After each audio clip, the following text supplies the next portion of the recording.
Alright, time to review a movie on Netflix while, wouldn't you know it, wearing something from a Netflix property. What a coincidence. No, I totally planned that out. Let's just get on with the review.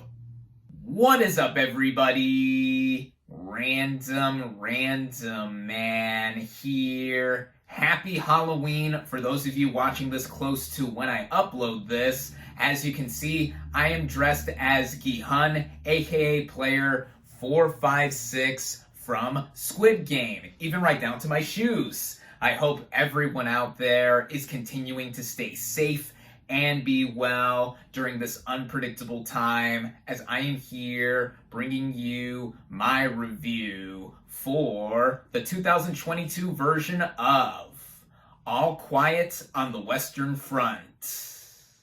Based on the 1929 novel of the same name by Erich Maria Remarque, the plot of this epic anti-war film takes place during the closing years of World War I and follows the life of German soldier Paul Bäumer, played by Felix Kammerer, who, after enlisting in the German army with his friends, finds himself at risk to the realities of war, shattering the early hopes of becoming heroes. Going into this movie, I was very much looking forward to seeing it. Now, this is the latest film adaptation of the novel of the same name, which was the basis for the 1930 film of the same name and was the first film to win the Oscars for both Best Picture and Best Director. Now, while I haven't read the book that these films are based on, I have previously seen the 1930 film, and for it being over 9 decades old, close to a century old by now, I found it to be impressive for its time. The action sequences and also telling a story that was very much anti-war. It is a classic of early talkie cinema in Hollywood. And now, almost a century later, we have a new interpretation of the story being told from Germany itself, the country in which the story is based around. And this is a big deal for many reasons, but most notably, this film is apparently the most expensive production to come out of the country, and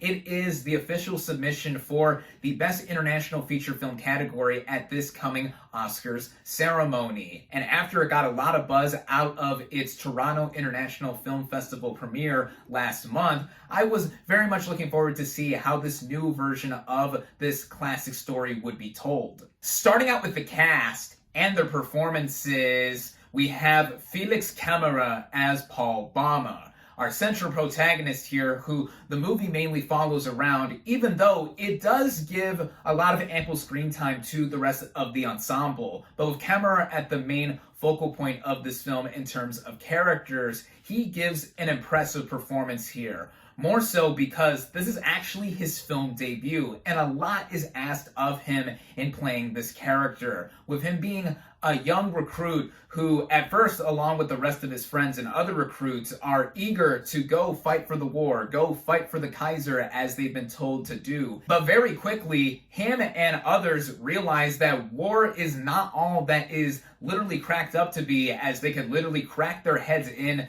with getting shot, getting beat, getting stabbed, anything you can imagine. All of the horrors of war are seen before his eyes, and that is one key factor with how his performance comes off, as he has such an expressive face. And with all that he literally goes through in hell and back, this is something that we are put into the point of view of that really emphasizes how war in general is just something that puts people who don't even know how to approach this in the first place aside from patriotism, with them also seeing the capabilities and evil extent of man or humanity in general and what they can do to each other in this harrowing context. And that is what Kammerer really delivers with his central performance. And the rest of the ensemble, I think, are up to snuff as well, whether in a big or small role, like the other young recruits or the older and more experienced soldiers fighting and have basically become desensitized to all of that they have seen, but are no less affected by what is going on. There is a notable member of this cast who many American and international audiences at large will recognize, and that is Daniel Bruhl, who plays Matthias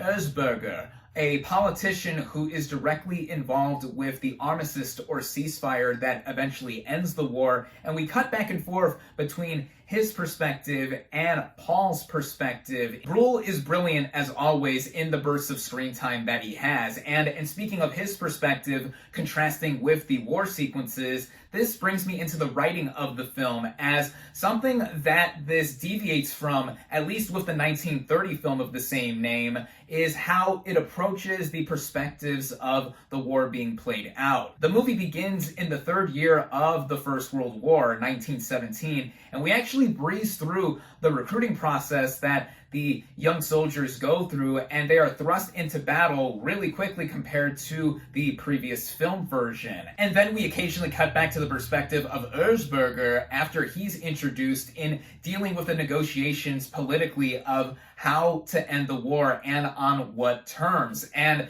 this is what gives the movie a contrast to the first film version of All Quiet on the Western Front. It reminded me of another World War I movie, that would be Stanley Kubrick's Paths of Glory, as this film is also an anti-war film of sorts that also has the political angle being emphasized along with some of the action sequences. This is part courtroom war drama, which All Quiet on the Western Front is not that per se, but with this added angle of having the political parts of the war being put up in contrast with how we see a lot of pain and suffering with the soldiers, that I thought was a neat idea that was put into play. Though I will say, it did somewhat come off as having the same effect or point every time it was cut back to with the whole political angle of the war, but it still nevertheless kept up with the purpose of what the movie was doing in being an anti-war narrative, as there are those that are involved with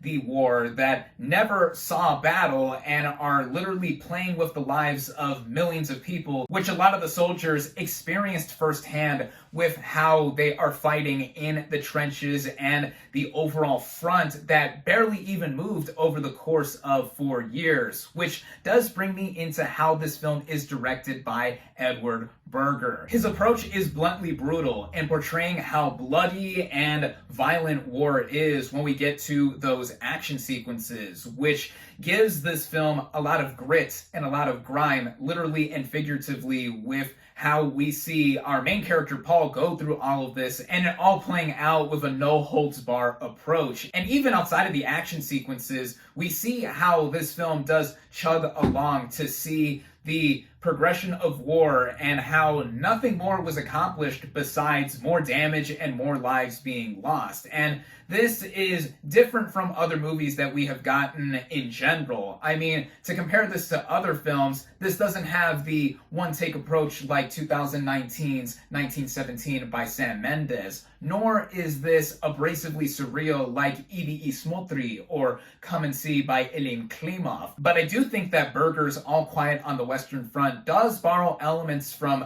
those aforementioned films, and even how the 1930 film was staged within its own action. To me, I noticed some staging with how the motion of the running through the battlefield sequences were done in being reminiscent either obviously or subconsciously to the 1930 film, and then overall just seeing the way this is shot and put together on a technical scale, this really is a beauty to behold in a very dark way, but also just looking at it in the way it was put together as a film, it is gorgeously shot.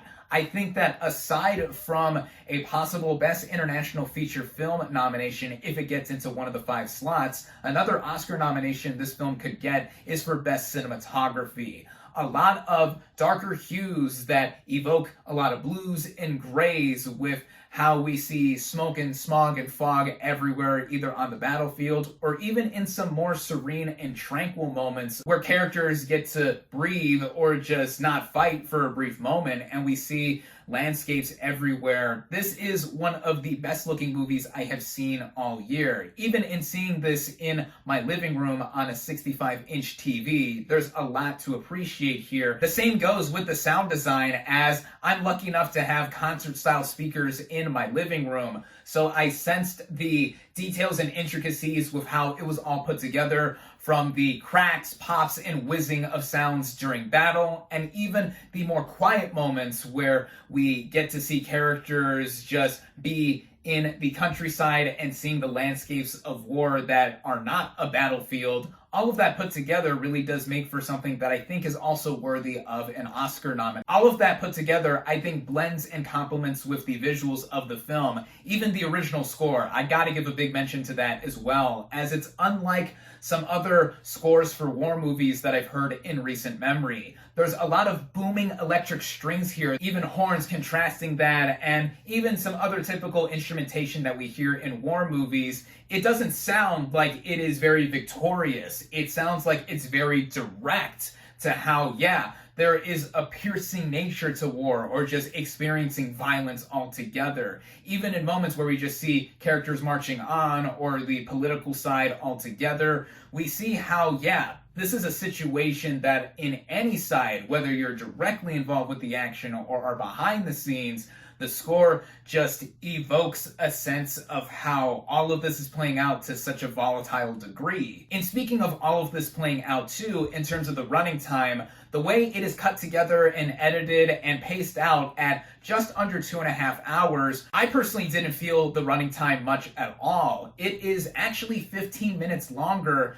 than the 1930 film, but I thought it moved faster than that from how it began right off the bat. It makes for a viewing experience that I think does not separate itself too much from other war movies that I have seen in tackling a similar subject, but what it does on its own terms and just seeing it as a film altogether is indeed an effective one. And there's a lot of reasons as to how this is a timeless story. It is a timely story as well, in being updated not just for modern audiences, but also in how it relates to real-life conflicts that we are currently experiencing. I normally don't tend to get political here on my channel, but seeing how this is portrayed reminded me a lot of how the real-life war that is going on in the Ukraine after getting attacked by Russia, first back in February and still going on right now, really just made me feel how this is all for nothing, really. Like, why? For all this power that is being played with and a lot of other things. It has been said that it's hard to make an anti-war film because no matter which side you're on, war always looks so exciting with how the action is played up. To that, I would respond with the statement of how if you don't know your history, you're doomed to repeat it, and that is applicable to almost anything, even aside from war. And that is what All Quiet on the Western Front does overall to such an effective degree. This isn't an easy viewing experience by any means if you're very squeamish or squirmish to any kind of war film, but I think this is worth watching overall. I really enjoyed this film. I definitely recommend it. My final verdict for All Quiet on the Western Front is 4 out of 5 stars.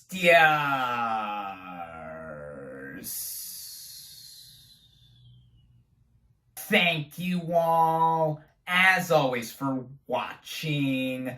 Be sure to like this video, comment on what you thought of All Quiet on the Western Front. Social media links in the description. Subscribe to my channel for more, and I'll catch you on the next movie review.